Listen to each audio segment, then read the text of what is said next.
O presidente Donald Trump e o poder esmagador das nossas forças armadas desmantelaram significativamente as capacidades militares do Irã e enfraqueceram seu programa nuclear. Agora estamos entrando na fase final. Ao amanhecer, começa um dia D econômico, a maior ofensiva financeira já mobilizada contra um adversário. Quais são as suas expectativas?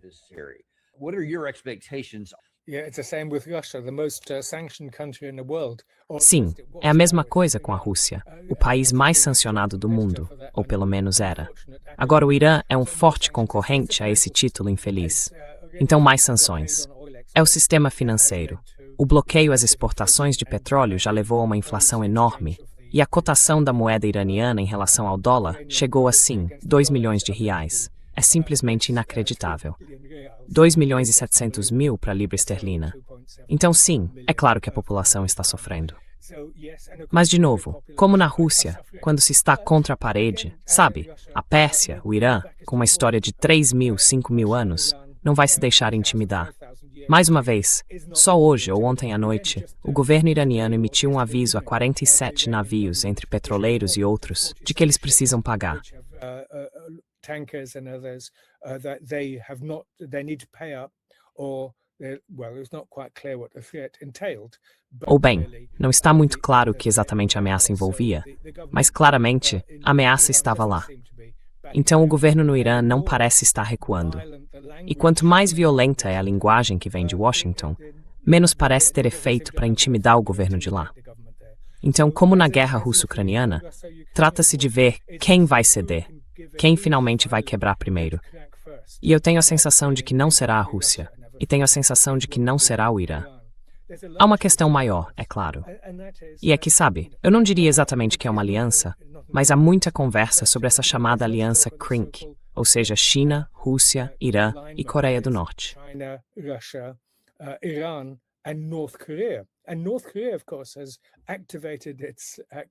E a Coreia do Norte, é claro, ativou recentemente sua diplomacia mais ativa. Na verdade, acho que Trump está falando em se reunir mais uma vez com Kim Jong-un. Sim, ainda se pensa naquele Kim Jong-un, o de antes. Mas sim, é claro que não sabemos quanto apoio o Irã está recebendo de forma tácita da China. Houve relatos de que há apenas 10 dias, 6 grandes aviões de transporte chegaram da China, entregando, não está muito claro que tipo de bens, mas claramente algum tipo de armamento, de uma forma ou de outra. Esse relato não foi confirmado, preciso ressaltar. Mas há coisas acontecendo nos bastidores que, acredito, estão dando ao governo iraniano uma certa sensação de que ele pode se manter firme.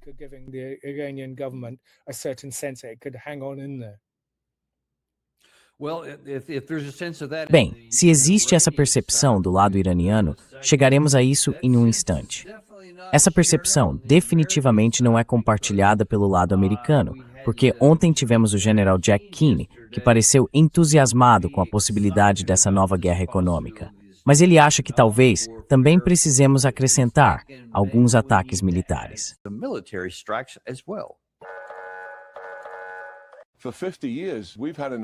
Há 50 anos temos uma estratégia de apaziguamento com eles.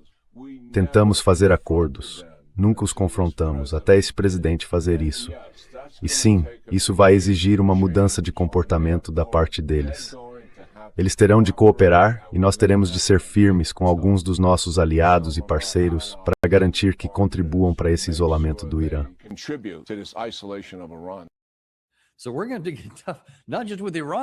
Então vamos ter que endurecer não só com o Irã, mas também com nossos aliados. Vocês precisam aderir a isso e precisam começar a abater os mísseis. Olha, eles já abateram muitos mísseis, Richard. Que tipo de pressão você acha que precisa ser exercida sobre o Irã e sobre os aliados árabes do Golfo para continuar pressionando? E a gente se pergunta se ele está falando de alguém como a China, porque se você não conseguir que a China apoie essas sanções e faça sua parte, ou a Rússia, nada vai fazer diferença, porque não há sanções do mundo ocidental. Então, o que você acha disso?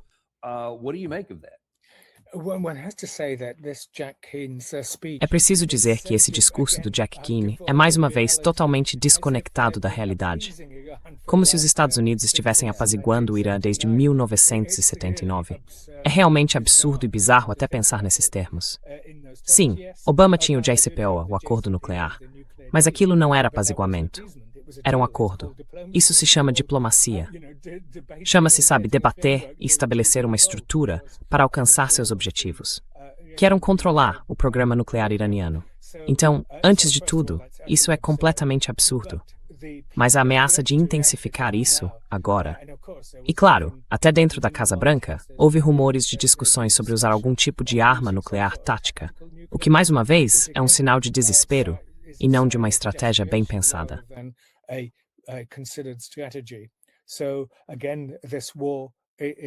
Então, mais uma vez, esta guerra corre o risco de escalar. E quanto à pressão sobre os aliados, acho que não se trata apenas dos países do Oriente Médio. Há também a percepção de que, como você sabe, Trump já disse ao Canadá e a outros países que não nos apoiaram nesta guerra contra o Irã, mais tarifas. O Canadá foi um caso um pouco à parte, mas o Reino Unido e outros países não têm sido tão entusiasmados com esta guerra, embora o Reino Unido esteja permitindo que suas bases aéreas sejam usadas para ataques ao Irã. Então, em certo sentido, já somos efetivamente co-beligerantes. E o Irã ameaçou que não agiria apenas contra os aliados dos Estados Unidos na região, mas também além dela. Portanto, mais uma vez, há o risco de uma escalada horizontal nessa guerra também.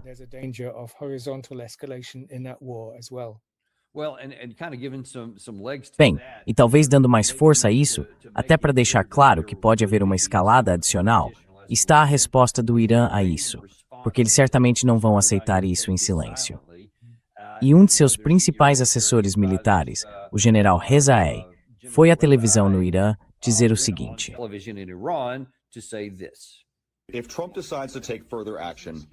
se Trump decidir tomar novas medidas, nossa resposta, nossa retaliação será sísmica. Primeiro diremos a todos os países vizinhos e aos países de todo o mundo que não se unam aos Estados Unidos em sua guerra econômica. Qualquer país que participe da imposição de restrições econômicas contra nós será considerado inimigo. É claro que primeiro vamos negociar com eles. Vamos conversar e dizer que se afastem e mantenham distância dos Estados Unidos. Mas se não agirem, nós atacaremos.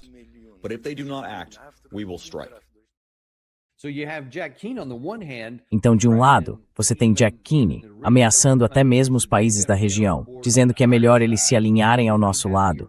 E do outro, o lado iraniano, dizendo, se vocês fizerem isso, também vão acabar recebendo alguns dos nossos mísseis nos dentes. Então eles estão literalmente sob pressão dos dois lados.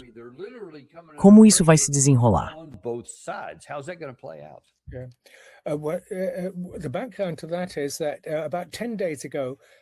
O contexto disso é que cerca de 10 dias atrás, houve uma grande reorganização na liderança iraniana.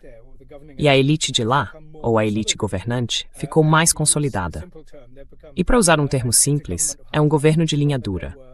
Não que houvesse propriamente alguém de linha branda, mas o presidente Pezeshkian era considerado um moderado relativo, certamente mais inclinado à paz, caso tivesse sido possível negociar com os Estados Unidos. E claro, depois de 28 de fevereiro e do ataque, isso não foi possível. Então o líder nas sombras, o Ayatollah Khamenei, parece estar... Ninguém o viu, mas ele parece estar ativo. E claro, eles não vão ceder. E o que vem do Irã é um discurso de combate. Então só podemos esperar uma retaliação após a outra e, mais uma vez, uma escalada sem fim.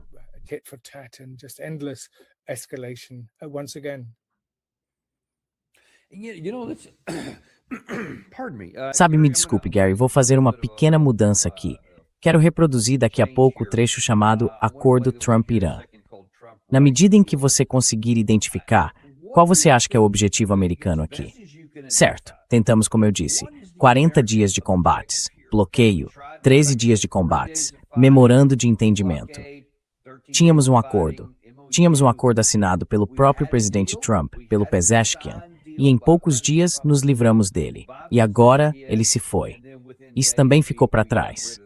Mas aqui você vai ver que o presidente Trump ainda parece estar falando de algum tipo de acordo que ele está tentando alcançar. E é difícil para mim entender de que acordo ele está falando, quando ele já tinha um. E vou voltar a 26 de fevereiro, 2 dias antes do ataque, quando o mediador omanense havia conseguido um acordo notável com o qual o Irã tinha concordado. Então tínhamos um acordo naquela época. Jogamos isso fora. Tínhamos um acordo em 17 de junho. Jogamos isso fora. Do que ele está falando aqui?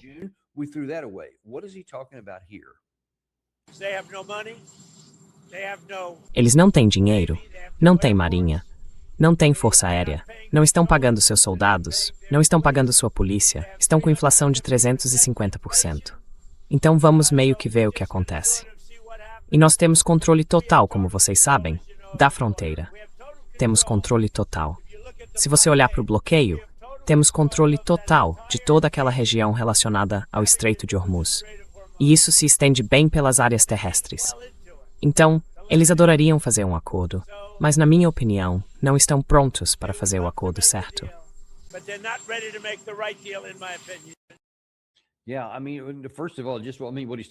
Quero dizer, antes de tudo, sobre o que ele está falando aí, que temos controle total da terra. Claro que não temos controle total de nada, nesses seja lá quais forem, acho que 8 países diferentes que fazem fronteira com eles. Temos algum controle sobre o Golfo de Omã, onde fica essa linha. Mas é só isso.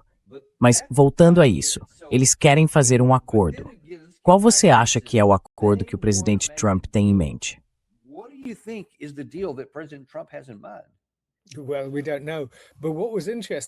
Bem, não sabemos. Mas o que foi interessante é que, ainda cerca de uma semana atrás, os omanenses estavam conversando com os iranianos e tinham conseguido um acordo. E o que os Estados Unidos fazem? Ameaçam destruir Omã, que não é exatamente um aliado, mas é estreitamente aliado das potências ocidentais e controla a parte sul do Estreito de Hormuz. Ameaçaram-nos com uma retaliação terrível por fazerem um acordo. Então, simplesmente não sabemos qual é a natureza deste novo acordo. Quer dizer, vocês viram Scott Bessent falar sobre nuclear. Agora, o fato é, quantas vezes eles alegaram ter destruído o potencial nuclear do Irã, desde junho de 2025, aqueles 12 dias de bombardeios, até este agora também? Então, sabe, quantas vezes se pode voltar a isso?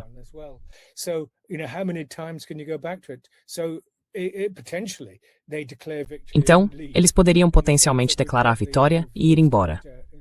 No sentido de que detivemos as capacidades nucleares do Irã, atingimos nossos objetivos. Mas é claro, lá em 2012, os russos começaram a falar dos Estados Unidos, e isso já no governo Obama, dizendo, usando uma palavra bastante longa e desagradável, que em inglês significaria, em 2 sentidos, que você realmente não consegue negociar com essas pessoas. Você está negociando com elas, e, como os palestinos aprenderam há muito tempo, aqueles que de fato se envolvem em negociações são atingidos, bombardeados, mortos, assassinados, sequestrados ou algo assim. Nesse sentido, é difícil fechar um acordo. Mas é claro, depois os Estados Unidos não cumprem o acordo. Então, nos 2 sentidos, não faz sentido fazer um acordo com os Estados Unidos, porque há um problema de compromisso.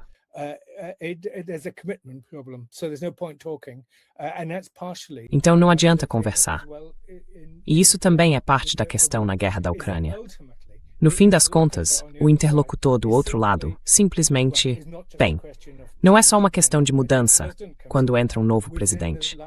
Agora, dentro da duração de um único governo, certamente sob Trump, as coisas estão mudando tão rápido que simplesmente não dá para lidar com essas pessoas.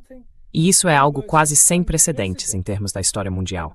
Um país importante, como os Estados Unidos, e você não sabe com quem está falando. A própria administração, é claro, está dividida. Sabemos que Pete Hegseth parece estar expurgando o Pentágono de todas as pessoas melhores e mais capazes, incluindo a pessoa que estava conversando com a Rússia, que visitou Moscou há alguns meses e agora está deixando o Pentágono. Então, sabe, com quem você fala? E quão crível é qualquer compromisso com algum acordo? Como você disse, mal dura 24 horas.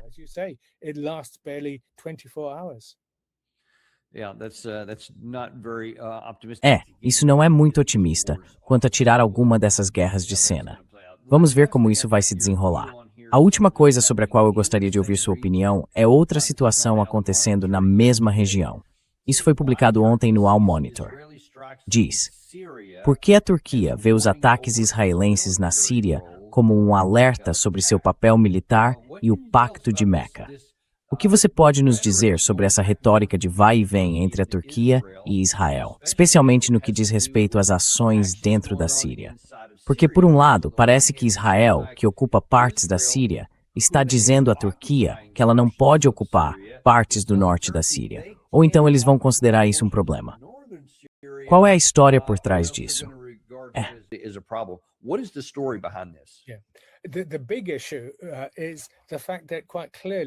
A grande questão é o fato de que, muito claramente, os Estados Unidos são mais considerados um garantidor de segurança confiável.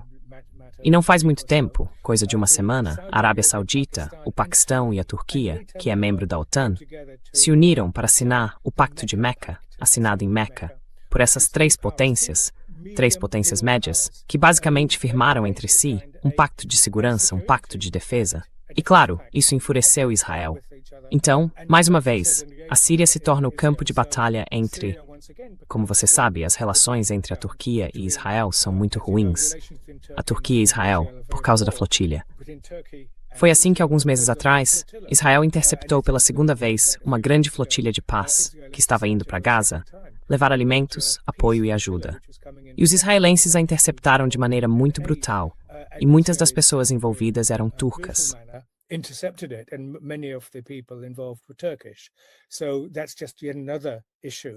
Então, essa é apenas mais uma questão. E claro, a Síria não consegue defender suas próprias fronteiras e sua própria soberania nesse momento. A Turquia domina a parte norte. Israel avançou muito além das colinas de Golã e tomou uma grande parte do sul da Síria. E claro, não faz muito tempo, bombardeou uma pista de pouso sob controle turco. Então há todo tipo de manobra em curso. Mas, considerando que agora a Turquia está nesse pacto com a Arábia Saudita e o Paquistão, de certa forma, outras potências também poderiam ser arrastadas para qualquer conflito. Assim, toda essa conversa sobre os acordos de Abraão, que era algo muito importante, a normalização das relações entre a Arábia Saudita, que obviamente não aconteceu, Israel e outros países, está em frangalhos neste momento, como resultado da guerra com o Irã.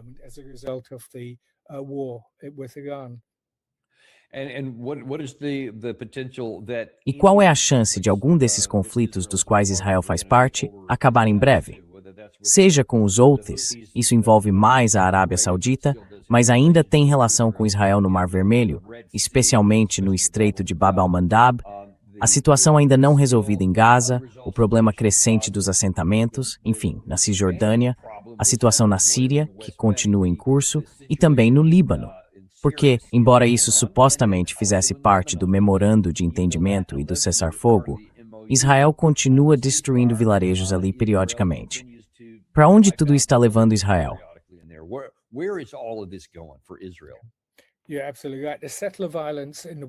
Você tem toda a razão. A violência dos colonos na Cisjordânia está aumentando.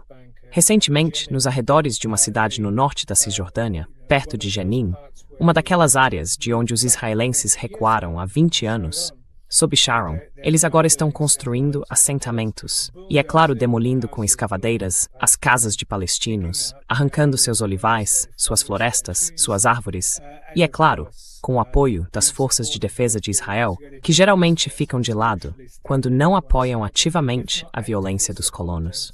O sul do Líbano está sendo novamente bombardeado sem parar.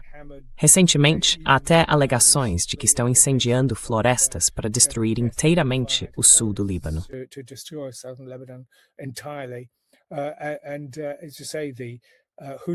E como você diz, os Houthis, ou Al-Ansar no Iêmen, estão ameaçando bloquear o acesso ao Mar Vermelho, o que significa o Canal de Suez. Aonde isso vai dar? Como já dissemos tantas vezes, é ruim. E temo que vá ficar muito pior antes de surgir sequer um vislumbre de esperança.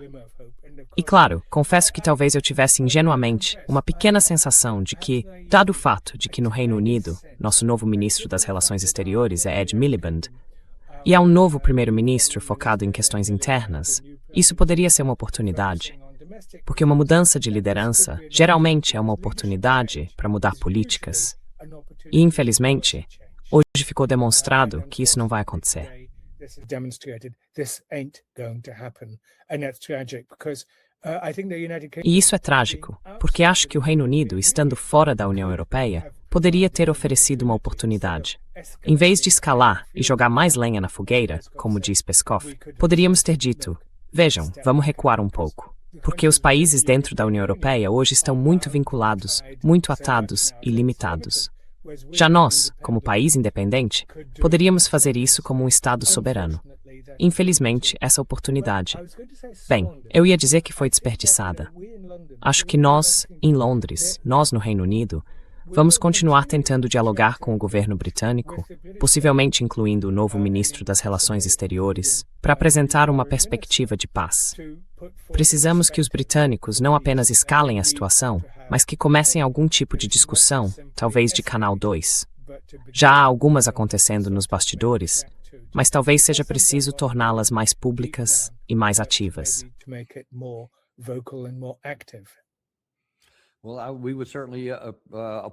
Bem, nós certamente aplaudiríamos isso e amplificaríamos essa mensagem, porque esse é, sem dúvida, o nosso desejo. Todos esses conflitos são militarmente inalcançáveis. Os Estados Unidos não conseguem derrotar o Irã militarmente. Israel não consegue derrotar militarmente todos os inimigos que escolheu combater. Simplesmente não consegue. Tudo o que pode fazer é continuar lutando. E é a mesma coisa no conflito entre Rússia e Ucrânia. No fim das contas, mesmo que leve mais anos, a Rússia pode destruir o lado ucraniano.